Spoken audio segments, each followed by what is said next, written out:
Washington a tendu un piège au régime des ayatollahs à Téhéran.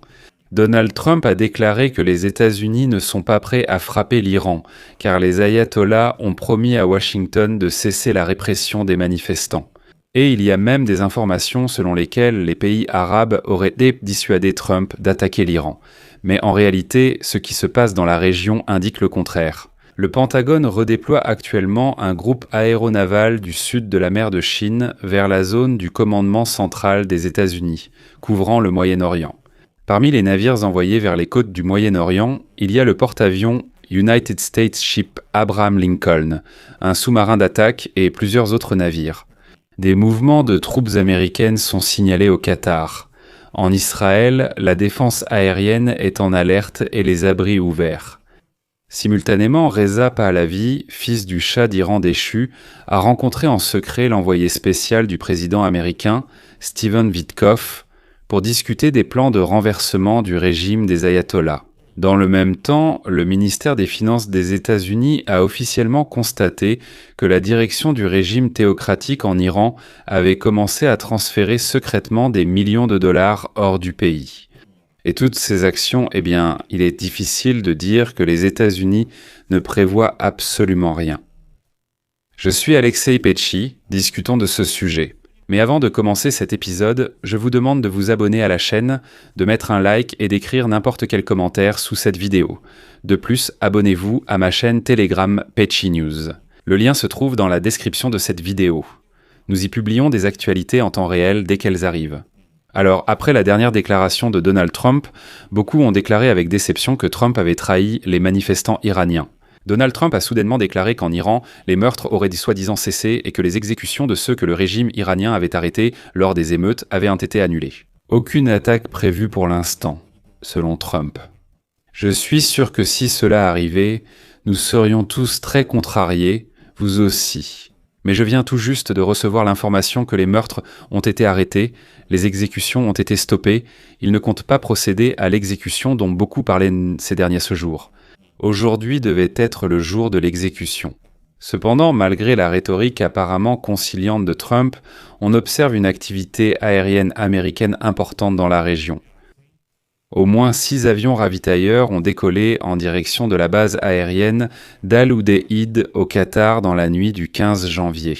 La dernière fois, une telle activité a été observée juste avant que les forces américaines ne frappent les sites nucléaires iraniens. De plus, en ce moment même, le Pentagone redéploie un groupe aéronaval du sud de la mer de Chine vers la zone de responsabilité du commandement central des États-Unis, qui comprend le Moyen-Orient.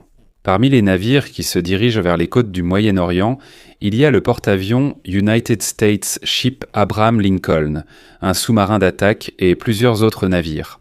Le déplacement du groupe pourrait durer une semaine.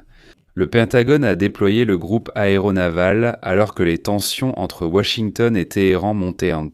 En Iran, je rappelle que des manifestations de masse se poursuivent, malheureusement avec une intensité moindre qu'auparavant.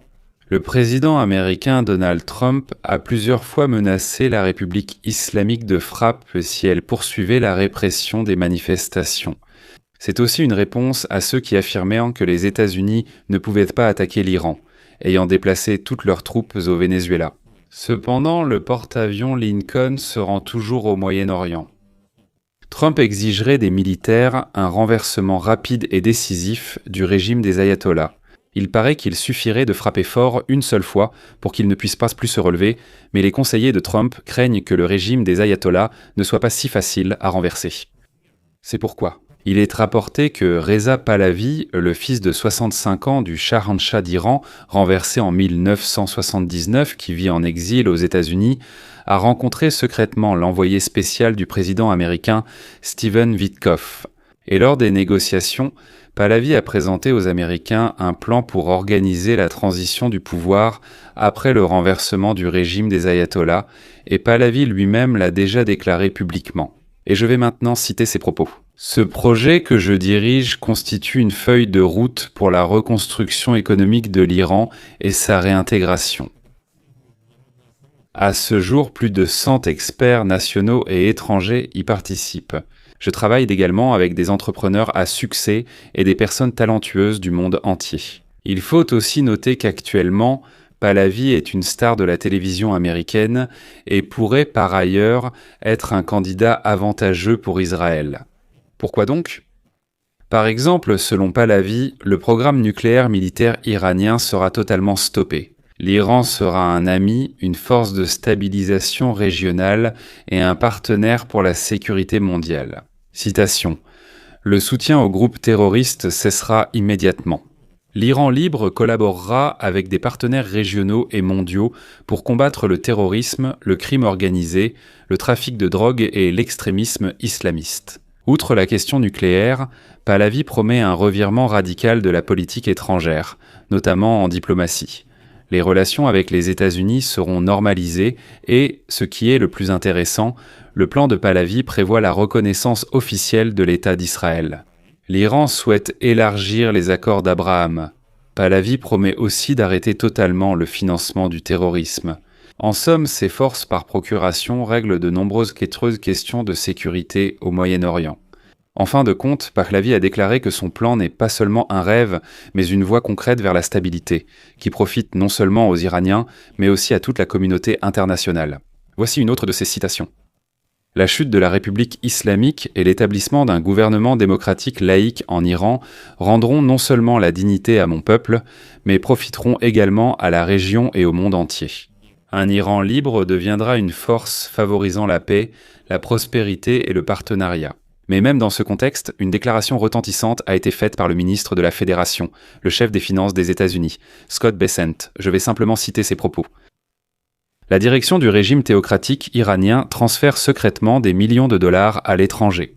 Nous voyons maintenant comment les rats quittent le navire, nous voyons comment des dizaines de millions de dollars sont transférés clandestinement hors du pays par les dirigeants iraniens, nous voyons comment cet argent arrive dans des banques et des institutions financières partout dans le monde.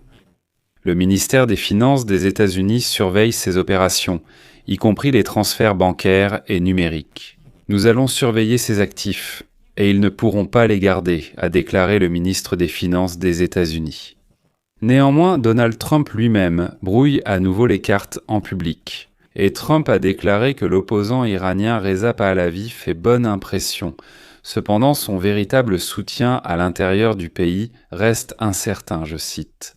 Il semble très sympathique, mais je ne sais pas comment il serait perçu dans son propre pays. Nous n'en sommes pas encore là. Je ne sais pas si son pays acceptera son leadership, et si c'est le cas, cela me conviendra parfaitement. Je m'arrête ici. Partagez vos avis et conclusions en commentaire.